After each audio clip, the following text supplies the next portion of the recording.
পাঁচ জিনিসের আগে পাঁচ জিনিসের মূল্যায়ন করো, এরপরে যেই পাঁচটা আসবে, পাঁচটা মূল্যায়ন করার পরে যেই পাঁচটা আসবে, ওই পাঁচটায় কিছু না করলেও মূল্যায়িত হবে। কিছু করবে না, তারপরে মূল্যায়ন পাবে, তারপরে বিনিময় লেখা হইতে থাকবে। শুধু শুধু হাদিসে আসে না, এই উম্মতকে আল্লাহ বুঝাইছেন যে তুমি মরে যেতে পারো কিন্তু তোমার আমল মরবে না। পদ্ধতি আমরা দিতেছি, তো বলছে সদকায়ে জারিয়া করতে থাকো, সদকায়ে জারিয়া রাখো, তুমি মরে যাবে শুধু তোমার আমল মরবে না, তোমার আমল চালু থাকবে। পদ্ধতি শিখাইছেন, এইভাবে করো, এইভাবে করো। একটা মানুষ যদি এক মাসে হাতে পায়ে ধরে একজনকে নামাজি বানায়, তো 12 মাসে 12 জন, আর 12 জন তো একদিন মরবে না। ওই 12 জন যদি আবার 12 জন বানায়, সিস্টেম শিখাইছেন যে তুমি মরতে পারো, আমল মরবে না, তুমি মরবে, মূল্যায়ন মরবে না, মূল্যায়িত হইতে থাকবে। এই জন্যই কিন্তু বারবার আল্লাহ রসুল বুঝাইছেন।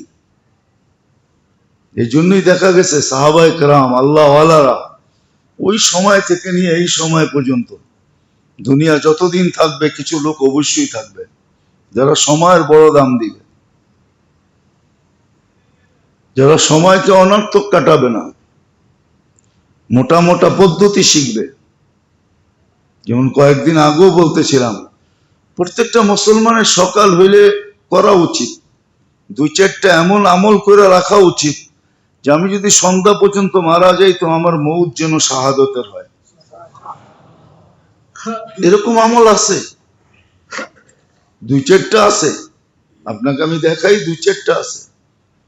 ফজরের পরে যদি 7 বার আল্লাহুম্মা আজিরনি মিনান নার পড়ে, তো সন্ধ্যা পর্যন্ত মারা গেলে শাহাদতের মৌত হবে।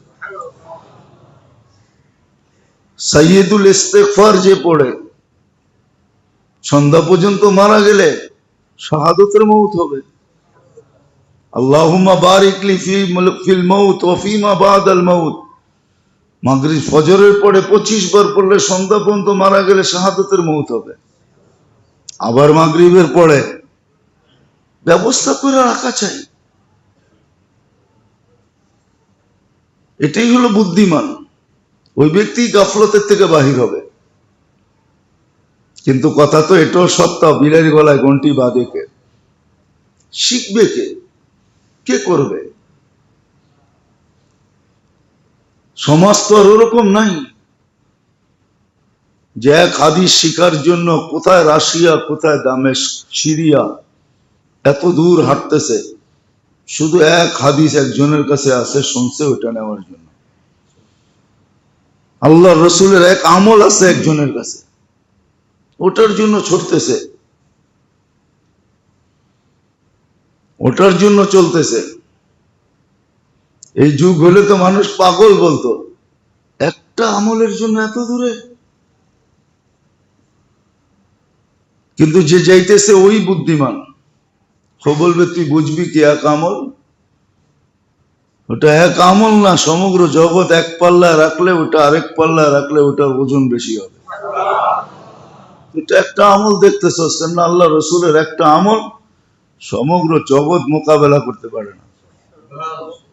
এক সুন্নত একদিকে, সমগ্র জগৎ একদিকে, সুন্নতের পাল্লা বাড়ি হবে। আমরা তো বুঝাইতে চেষ্টা করি, সমগ্র সৃষ্টি মিলা যদি 24 ঘন্টা কেন সারা জিন্দেগি সুবহানাল্লাহ পরে যতটুকু ওজন না হবে, আপনি একবার পড়লে এর চেয়ে বেশি ওজন হবে। কেন? ওর সুবহানাল্লাহর কোনো বিনিময় লেখাই হয় না, ওটা ওজন হবে কোত্থেকে? আপনারটা তো লেখা হয়েছে, 1 বলতে 10 লেখা হয়েছে। সুবহানাল্লাহ বলতে দেরি, সৌরজগতের অর্ধেক জায়গা নেকি দিয়ে ভরতে দেরি। সুবহানাল্লাহ বলতে দেরি, জান্নাতে গাছ লাগতে দেরি হয়। এত বড় গাছ যার শাখা প্রশাখার পরিধি 100 বৎসর যদি কাক উঠতে থাকে তাইলে অতিক্রম করতে পারবে না। ও তো কাক ছোট বললাম, ওর ঘন্টায় কয় কিলোমিটার ওড়ে।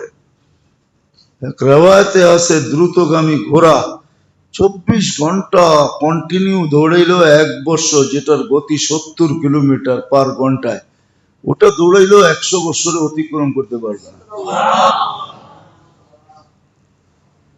সত্য তো এটাই।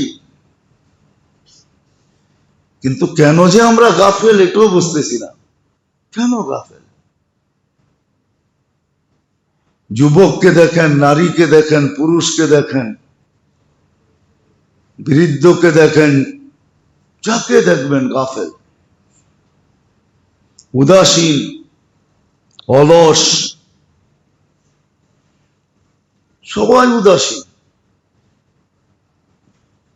শুধু শুধু তো হাদিস আসে নাই সে জান্নাতের আশা রাখো, ঘুমাও কি করে। হাদিসে আছে লা ইয়ানামু তালিবুহা, জান্নাতের আশা যে আছে সে ঘুমাইতে পারে না। সত্য এটাই। আপনি দেখেন টোকা আল্লাহওয়ালারা রাত্রে ঘুমায় না, ওদের রাত্রে ঘুম আসে না, ওরা রাত্রে ঘুমাইতে পারে না, অথচ এটা ঘুমের সময়, কিন্তু ঘুমাইতে পারে না।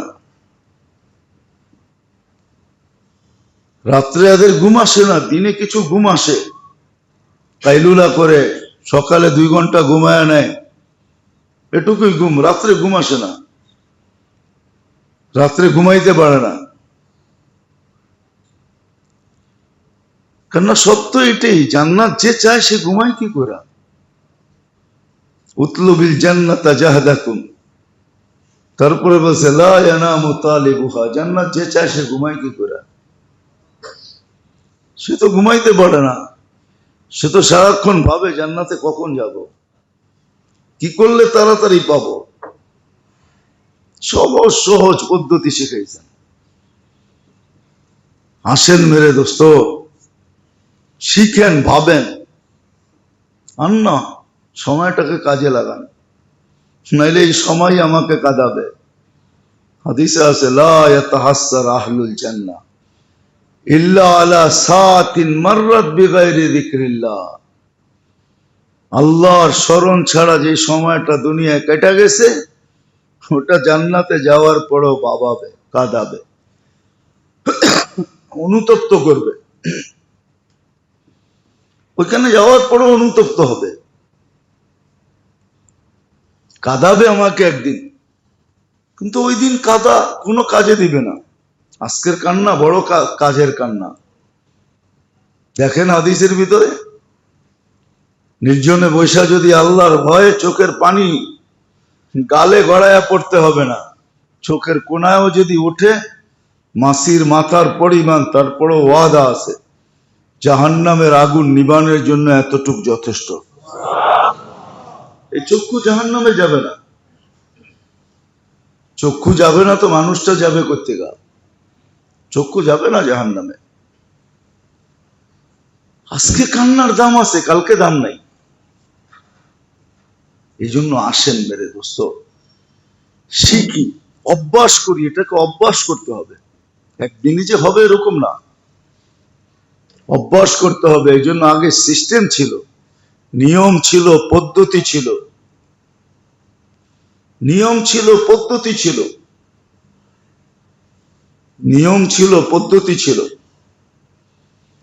মানুষ পড়া থাকতো এক এক জায়গায় যায়, অভ্যাস করত, আল্লাহওয়ালাদের দুয়ারে যায় পড়া থাকতো, মাসের পর মাস, বৎসরের পর বৎসর পড়া থাকতো। যখন বসতেন ডাক্তার যে এখন হয়ে গেছে, তখন বলতে যাও এবার যে কাজ করো, চলো এবার। অভ্যাস হইতো। এখন তো অভ্যাস একটা হয়েছে, আমারও হয়েছে, আপনাদেরও হয়েছে, সারাদিন মোবাইল ঘাটার অভ্যাস হয়েছে। আমার যে হয় না এরকম না, আমারটাও বলতেছি, সারাদিন মোবাইল ঘাটার অভ্যাস হয়েছে। দোয়া করেন আল্লাহ এটার থেকে সবাইকে নিষ্কৃতি দেয়। মোবাইল ঘাটার অভ্যাস হয়েছে, ফেসবুক দেখার অভ্যাস হয়েছে, গুগল সুগুল দেখার অভ্যাস হয়েছে, সারাদিন টেলিভিশন দেখার অভ্যাস হয়েছে।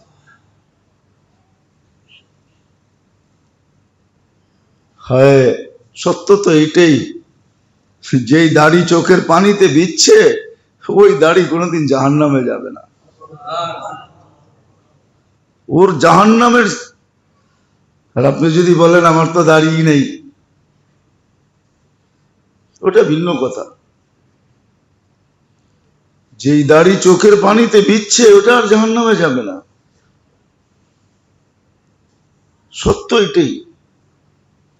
এই জন্য গাফলত থেকে বাহির হওয়া যায়, এটার জন্য চেষ্টা করতে হবে, অভ্যাস করতে হবে। একটা কথা আছে না, এখন তো বলে মানুষ অভ্যাসের দাস, আগে ছিল অভ্যাস মানুষের দাস। এখন উল্টা হয়ে গেছে। যেমন আগে করোনার আগে ছিল নেগেটিভ খারাপ, পজিটিভ ভালো, এখন উল্টা হয়ে গেছে, কয় নেগেটিভ ভালো, পজিটিভ খারাপ। ঠিক না? আগে তো এটাই জানতাম। কি ডাক্তার কি কয়, আগে তো